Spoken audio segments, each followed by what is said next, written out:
Welcome to Just Transition Talk Series, part 38.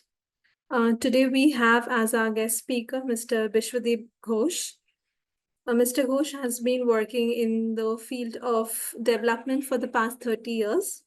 His work has contributed significantly to practice to policy approaches in water management and rainfed agriculture in India. With this, I thank Mr. Ghose for participating in our talk series and welcome him to Status Talk. Good morning, everyone, and thank you, Vajanti. It's a privilege to be here.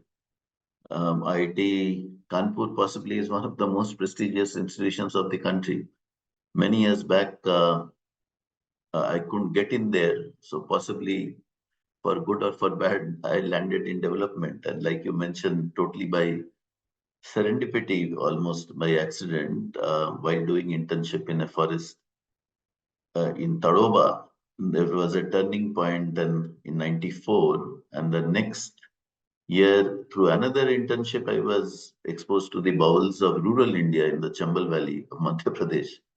So since then, like you mentioned, yeah, it's been one issue all new for me, like working on food, on agriculture, on forest, water, and how people interact with these resources. And suddenly it was 30 years. There's a lot of learning, but I'm not sure if found the solutions for any of those problems that we've been struggling with all these years. But nevertheless, I am basically a practitioner, and Purnabo said that they should come and talk to the brilliant minds of Just Transition for Rural Research Center and IIT Kanpur. So I really don't know what would be appealing for you, but I can share a bit about the current context of a vexed issue of climate change that we are all aware of right now. And within that, we'll try to locate what we are doing in a very small way. And then if we have some time, would be happy to interact with the audience. If you have any questions, I don't promise I will come up with answers, but at least I will try to respond to the best of my ability. Does that work, Vajanti? Yeah, thanks. Can I share my screen? Yes, sharing rights are available.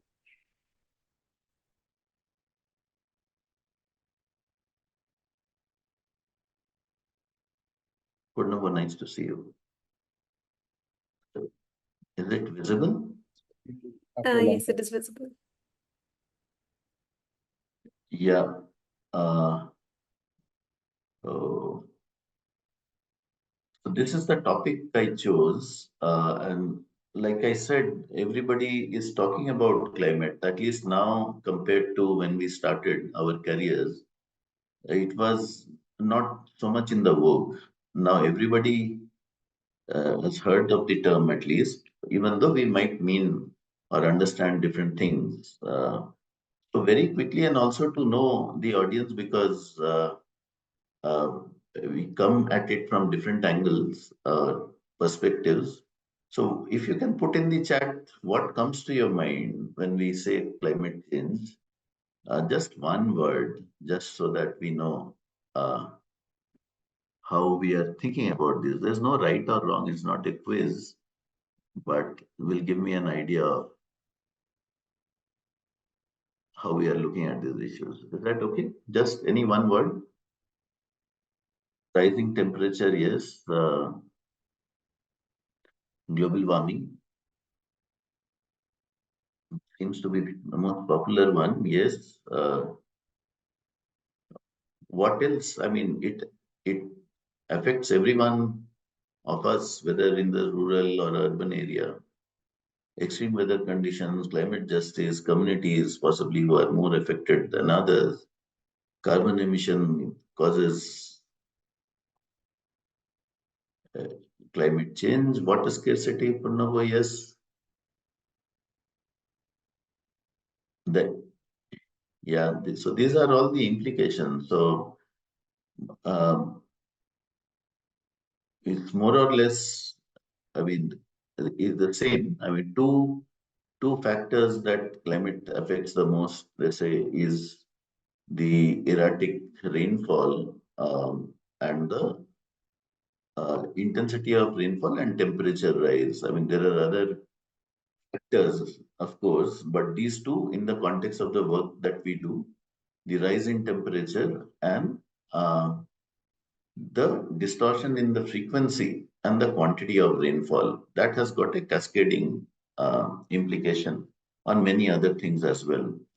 So you are very right. So if you see the newspapers, this is something I was doing a little bit of research last year in July. Um, and this picture is from Kerala floods last year. This is from Mandi in Himachal Pradesh. This is from Uttarakhand, this very bad landslide. And this is from a very own Delhi. The Yamuna flood, apparently, in the last 45 years, it had never was in such a big state. And this year, it could very well be Wayanad, Vijayanagar in Andhra Pradesh, Vadodara just a few weeks back, or even Mandi. So this is how we actually experience it on a day-to-day life. And from people, what they mentioned in the chat, even though it affects everyone, but the more vulnerable people are disproportionately affected by the effects of climate change as well.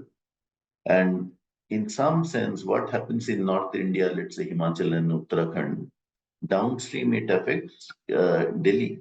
So it is not just contained in one geography. That is the point that I'm trying to say, that it will have interlinking effects regardless of where the change is taking place.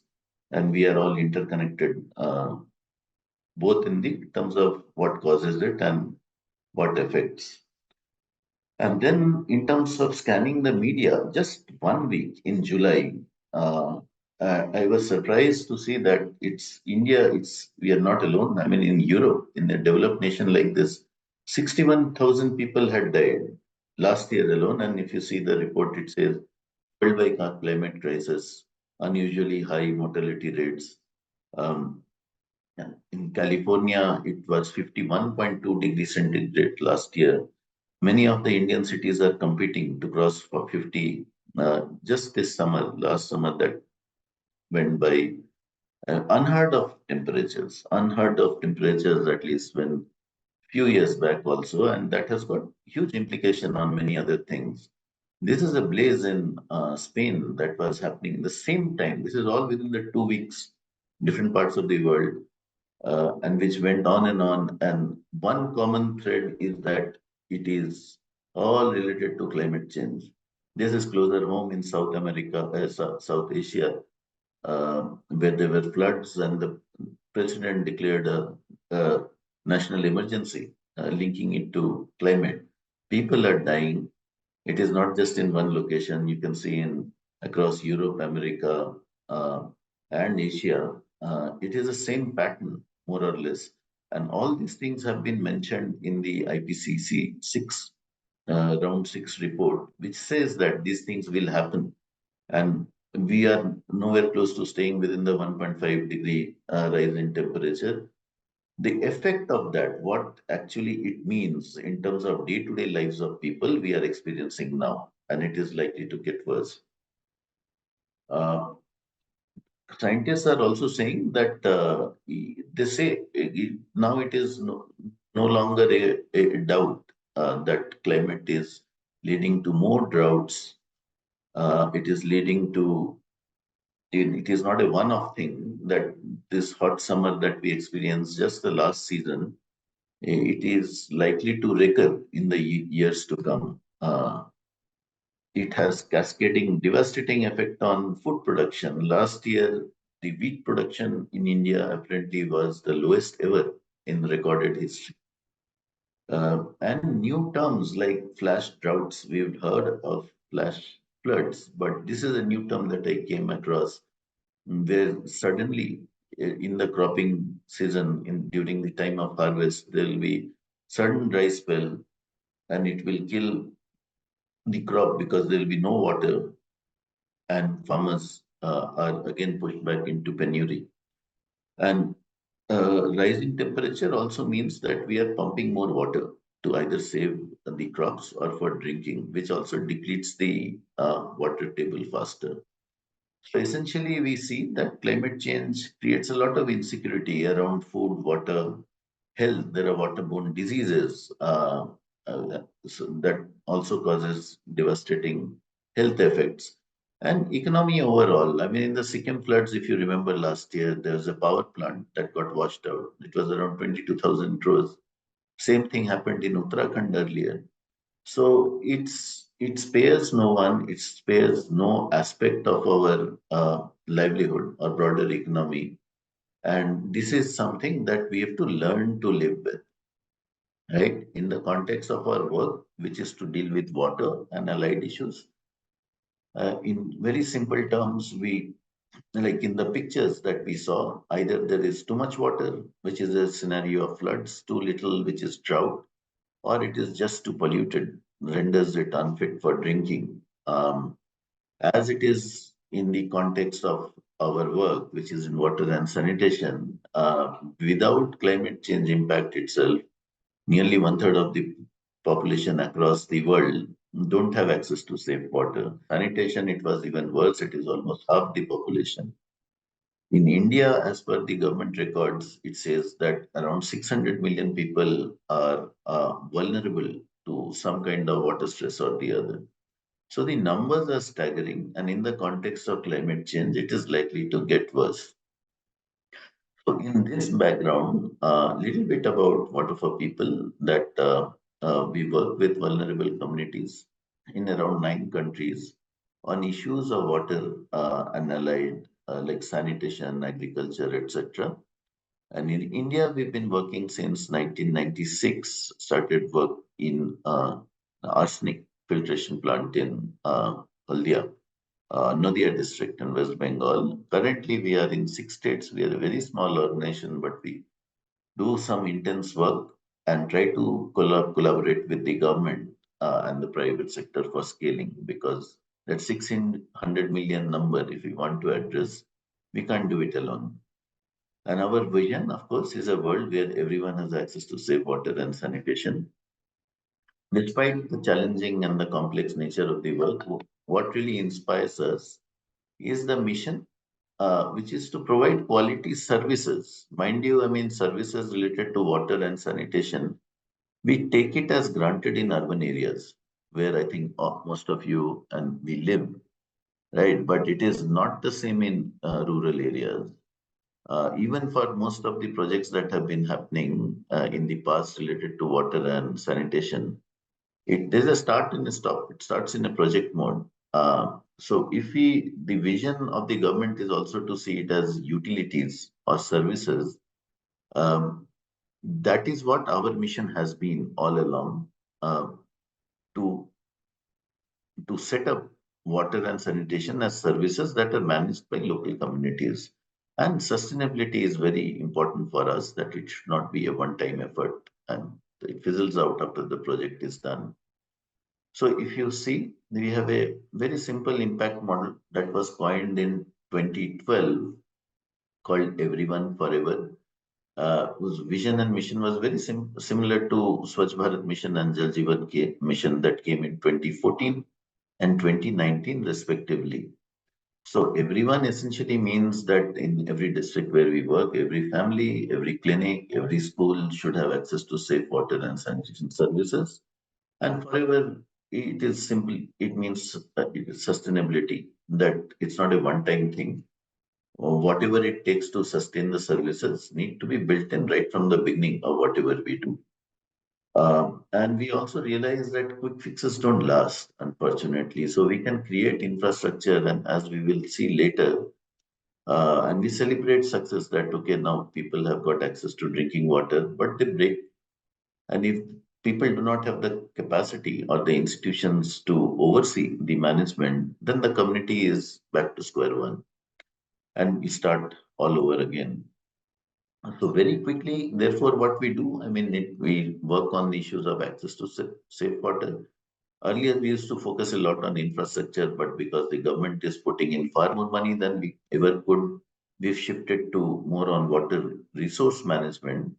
also much more needed in the context of climate change. And I will illustrate with some examples. And you'll notice that we are working because we look at it as a service. The service providers are the first and the foremost at the ground level, at the panchayat level, the village level, where the service needs to be provided. They need to be identified, they need to be skilled, they need to be paid either by the communities themselves or by the government or market. If the government is not paying and there's a demand for the services, then we train micro entrepreneurs to provide these services.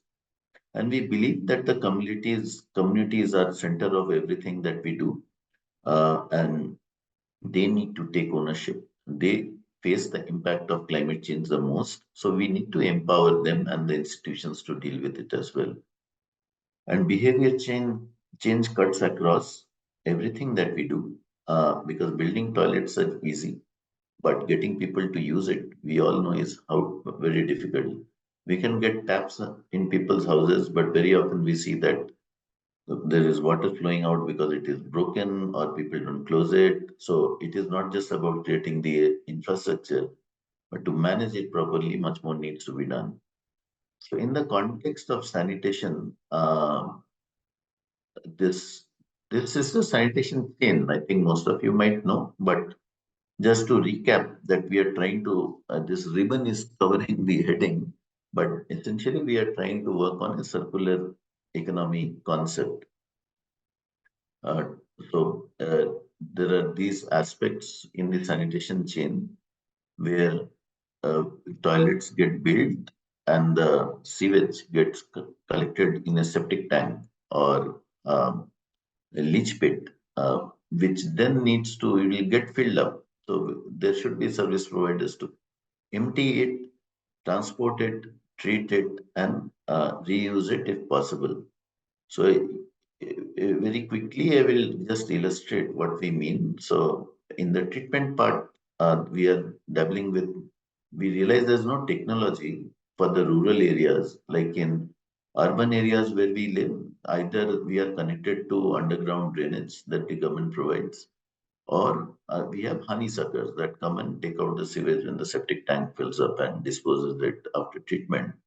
But in rural area, that is missing. So we are developing this something called the pit life extender that separates the solid and the liquid, extends the time it needs to empty the pit, therefore saves money. 80% of the septic tank is liquid. So if you can in situ treat the sewage and release the liquid part of it after treatment, then 80% of the space gets freed up and households don't have to spend money to transport it. That's the idea basically. And we are also dabbling with fecal sludge treatment plants as opposed to the mainstream solution, which are very expensive, goes into crores. Centralized treatment plants, fecal sludge. We are doing decentralized fecal sludge treatment plants, where in a local community, maybe at a block or a district level, is a 3 KLD plants cost around 15 to 20 lakhs, and it generates two kind of byproducts. It is a liquid and a solid. Both are can be used as soil enhancers. So that we train a micro entrepreneur and link them to financial institutions for setting up the plant, the capex, and they make money by selling the what comes out of the fecal sludge treatment plant by way of fertilizers. Farmers don't have to buy it from the market, and they can slowly shift to natural farming, which is what their aspirations as well. So if we can close the loop within the block, then it obviates the need for transport of the fecal sludge to long distances. And the entire service ecosystem can be managed much more locally instead of having to depend on centralized systems. So collection and treatment. So the idea, the basic principle is if there is a way to treat the sludge in situ, so that saves money, but we have to design it in a way that prevents the contact of human with the feces, which is what manual scavengers used to do after the act has been brought in. But we need to provide technologies that can be used by the service providers like this gulper and rammer that is in the picture below. It helps in clearing out the sludge from the septic tank or even the leach pits, which are not properly constructed. This is an example of community toilets, especially in the slum areas. This is from Bengal, but we also do similar things in Bihar, um, which basically for a underserved population, this is a pay-per-use model. So they take ownership of running it on their own while we help in constructing the toilets. We are also working on a digital platform to solve the service problem in the rural areas. Essentially, if I'm a household and my toilet has filled up and I need to clean it, have it cleaned, I don't know how to. I find the service provider who may or may not be in my immediate vicinity. So essentially, we've developed a IVR system where a household can call a number that gets connected to a service center, and the service request gets directed to the closest service provider in the vicinity based on the pin code which is there. It's a bit like the Ola, Uber, or a urban company model that we are trying to see if we can deploy for rural India to connect the service, the supply and the demand, and improve the livelihood of the service providers. So this is under test phase, and hopefully we can scale it up. In terms of water, we see that this is a government report from the Ministry of Agriculture. There is an increased demand as well as a competing demand for water. Uh, and this is projected to increase. Even right now, the lion's share goes to irrigation or agriculture.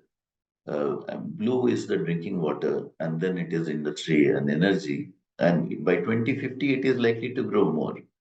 So it will have also put pressure on already scarce freshwater resources. So what do we do for this is, uh, sorry, did I skip on? Yeah, and quick scan of, so we try to complement the work that the government is doing. Wherever there is a gap, we do innovation to generate solutions that then can be scaled to the government or through market or in collaboration with other civil society organizations. Currently, I think you must have followed, those who follow water, the Jal Jeevan mission, the focus is entirely on infrastructure development to provide a pipe water system to every household. And that is roughly at 80% completion now. But the government's worry and everybody else's worry currently is that we can build the infrastructure, but what will put water in those pipes, right? So, like, second, the idea was to develop it as utilities, but the service provider ecosystem is very weak. So, what is the mechanism to build capacity at scale? Let's say potentially at 6.5 lakh villages across the country, if the investment in infrastructure has to last long. In addition, 80% of the sources of piped water system are groundwater fed, which in itself is fast depleting, as we saw in the pictures earlier. Um, Community ownership is critical for management of commons. Groundwater is a common pool resource. It has multiple users and users.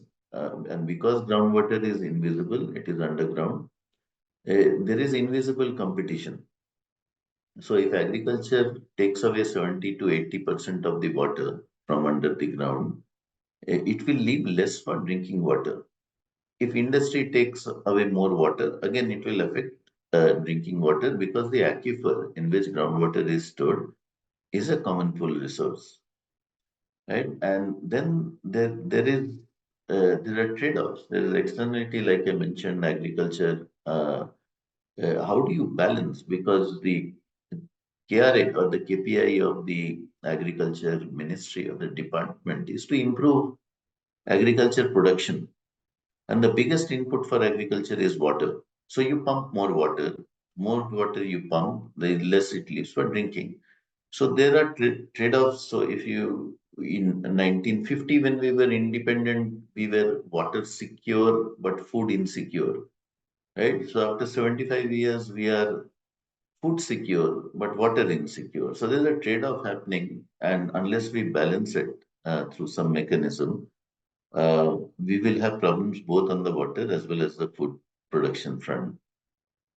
Then there are energy subsidies, like there is free electricity, and there is price market incentives to grow paddy, wheat, or sugarcane in areas which may not be conducive in that agroecological condition, but still farmers, to minimize risk, shift over to those crops just because a fixed price is available.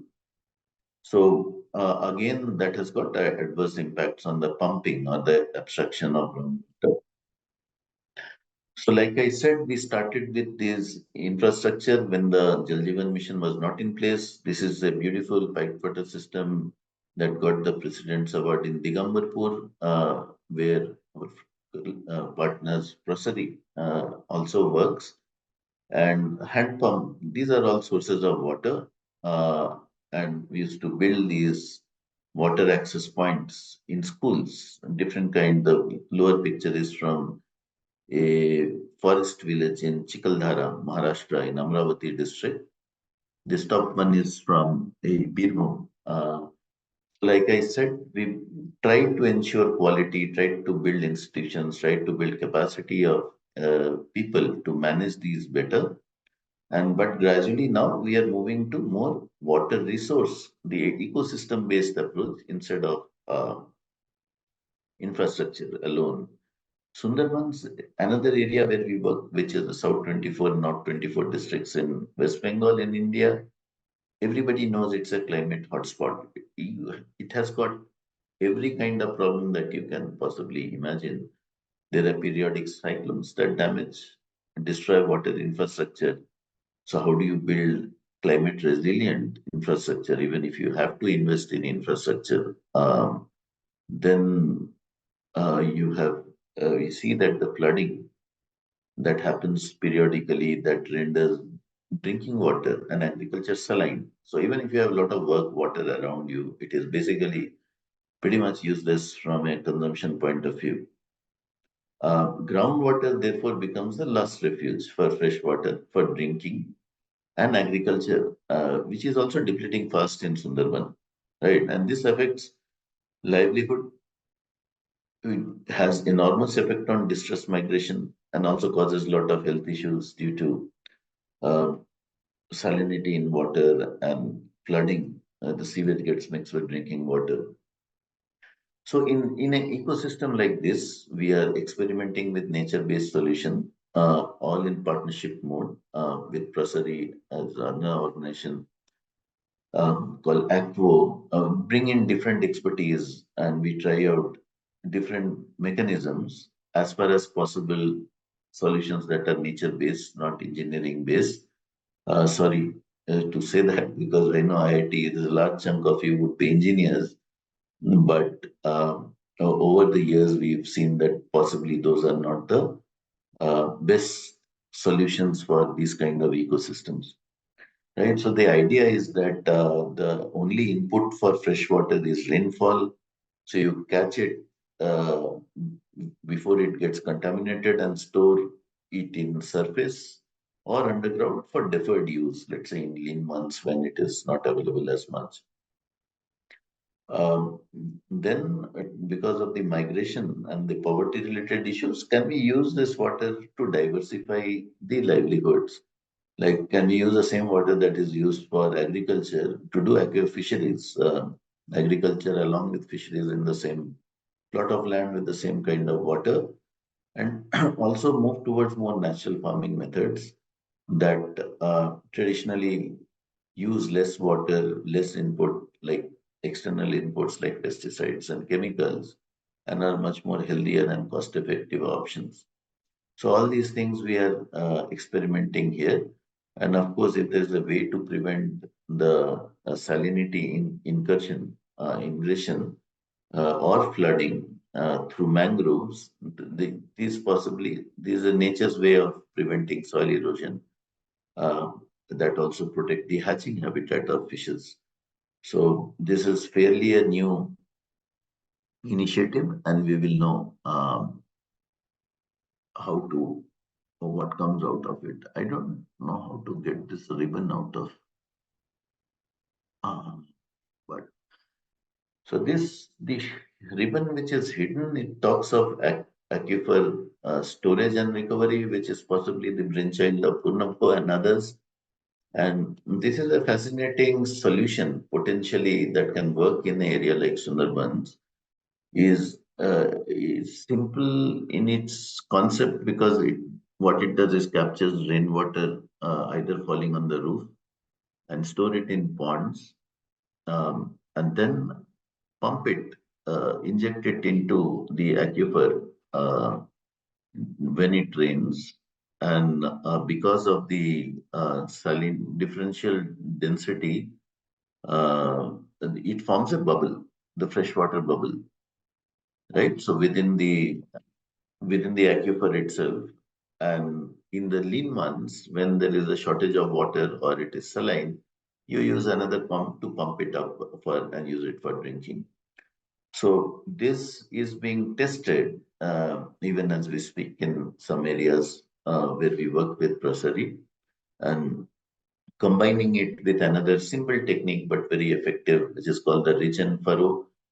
So it's basically a farm pond. Within the farm pond, we create ridges and put vegetables, and these furrows that get found release fishes. Put bamboo scaffolding that gets covered by these creepers, which are vegetables, and there's also fishes in the water. So essentially, the canopy kind of prevents the water for evaporation. Farmers get additional income through sale of vegetables and fishes, apart from a nutrition supplement for their homes. So this is a more common that people may have seen. It's a roof rainwater harvesting. So we try to work with all public institutions to see if this can be installed. Fairly simple, capture the rain on the roof after cleaning it, passes through a filter, gets stored in a sump underground. The surplus gets directed towards recharge of the groundwater. So depending on the pattern of rainfall and how many times the tank can get emptied out, it can serve as some water security during the lean months of summer. Uh, in the short run, what we are seeing the impact is freshwater availability during flooding and summer season, which was a problem that people were facing there. At least that is getting addressed in some manner. There's increase in income that spoke about. The idea is to see people don't have to migrate, and migrate itself has a social and economic problem, cultural as well. So if we can arrest the distress migration by giving people enough to do and enough income to that triggers the migration, maybe it will be a much more stable society as well. And creating awareness about water safety that has a health impact. There's a It reduces the environment impact of flooding, land cutting, soil erosion, and we are not going to be there forever. Neither is Prasari. So it is very important that we improve the local self-governance and they are the first responders to any climate calamity that happens anyway. So if we can arm them with the right kind of knowledge, skills, and resources, the dependence on responses coming from state or national level should reduce, and that's the way it should work. That provision is also there under the 73rd Amendment of the Constitution. So the idea is to build resilience against climate change in an ecosystem like that. Um, so similar kind of contextual solutions we try to work on in places in Bihar, let's say Shivar, which also get routinely flooded, or in Nalanda, which is a water scarce area, or in Maharashtra, which is a very interesting area. There is high rainfall, much like in Birbhum in West Bengal where we work. But rainfall is more or less okay, but the nature of the geology or the hydrogeology where the water flows under the subsurface is such that it doesn't store water. So the aquifers there have low storativity, because of which they again face water shortages in summer despite good rainfall. So how do you deal with that is a solution package that we are trying to work with. This data is a very important aspect of everything that we do. And because, like I said in the beginning, our mission is to see water and sanitation as a service. We have service levels that have been developed, and annually we measure the progress against the service level benchmarks. Simple in terms of is the quantity adequate? Is it safe to drink? What is the quality of the asset? If it breaks down, what is the turnaround time? And certain parameters on hygiene, hand hygiene, menstrual hygiene, etc. So this is the service level benchmark that gets measured every year and gets categorized in this dashboard that helps us in our own planning and decision making. We also do a sustainable service checklist, which essentially, like I said, we don't see it as a one-time service. So if it has to sustain, then who are the service providers? Do they have the skills? Do they have incentive to work? So service authorities are the government, the enabling environment that make the service providers to do a decent function.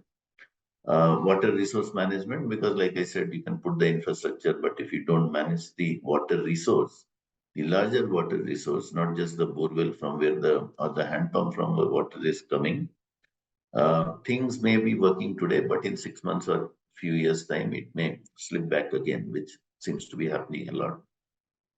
So in our own small ways, we try to measure this. But the biggest challenge that we face today is that of skill. So most NGOs, many like us, who are doing good work on the ground, which produces good results, which we call, in some sense, become islands of successes. But once the project gets over or the funding stops, there is chances of it slipping back because the systems, the mainstream system that works around these islands, unless we strengthen that, uh, and that has to happen at scale because government can't make policies for one block or one district. Whatever it needs to do will apply to all the blocks in the district or all the districts in the state. So keeping that in mind, we collaborate with the government, and this is an example of how we've been trying to, because government faces the same problem of data. So they collect a lot of data. They don't trust their own data. Um, um, and therefore it is not very useful for decision making. For simple things like if you uh, give a task, this is something, a example from Birbhum, there are 2,240 villages, let's say, around 84,000 households, and they wanted to find out at the household level and the public institution level what is the level of services. Simple in terms of functional toilets, functional drinking water systems, and if there is don't trust the data, there is impossible. It is impossible for government or anybody to verify it across 2,000 villages. The result of which is that they will differ in decision making. If they have to release payment to the service provider without being sure whether the work has been done or not, they are afraid they can be pulled up. So, is there something that we can do to improve the entire data generation mechanism that can be used not just for decision making at the top, let's say at the state level or the district level, or they make the dashboards look good at the national level. The idea is to see how we can use the data to empower the communities, and who are the first users of this data basically. So, and the same data, if once generated, can be used by the community first, and subsequently it can be used for compliance purposes. Then we can solve many problems at the same time. I mean, there's a lot more that one can talk on data, but we're already at halfway mark, and just rush through it. So this is another, so this is joint, so we collaborated with a digital technology agency, and we essentially, the idea was to see if data gets generated that can be trusted and can be used for decision making, not just for dashboards, like I said. So what we realize is that the government, while appreciating appreciates this kind of mechanism where there's a trusted data that comes out, face certain challenges in accepting that data into their formal systems. Um, so they prefer to keep one as formal system, the other as informal system for their decision making, which is really sad because data plays such a vital role in many other things. If this can be solved for once, the issue of convergence, for example, can multiple departments, agriculture, drinking water, water resource, work with the same data instead of each department trying to generate the same data on their own and these data sets not talking to each other. So enough on data, but yeah, it's just to sum it up, the big challenges, it is basically to provoke the young minds that might be there in the audience or in your classrooms to start thinking, because these are not issues that affect only some people. These issues affect everyone. Some people are working on it. And if we feel that the government will solve it for us, or um, some NGOs will do, it is not going to address the challenges at scale. So hopefully, at least some of you will get inspired to pick a issue of your choice in your neighborhood, in your locality, because these are omnipresent, and start asking questions. Why is it like that? And then come to what you can do about it. That is how my journey started, and I'm sure it can be for many of you as well. But I just listed a few big challenges as we see it. I'm sure there could be others as you would see it. But what we realize when we talk of climate change and natural resources, it is very context specific. So you can't have a country like India, as big and as diverse as ours, in every possible way, a one size fits all solution that works as a silver bullet. Because groundwater is very, very decentralized resource. It needs to be understood locally and managed locally by the community who are facing the problem. So how do you develop localized solutions which are scalable at the same time? That's biggest challenge as far as natural resources concerned. The second is that what we started with, we saw that climate change demands adaptive response. So what works in state like West Bengal, where we work, let's say in Birbhum, where we very different in Sundarban. In Shihor, it will be very different from Nalanda in Bihar. Likewise in Maharashtra. So how do you strengthen this response agility, which will make us adaptive, communities are adaptive, and that too needs to happen at scale.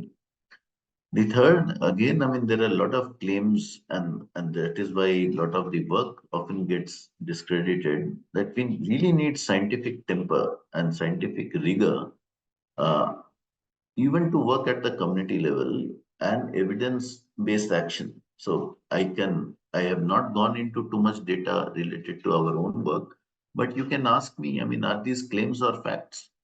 Where is the data to show for that?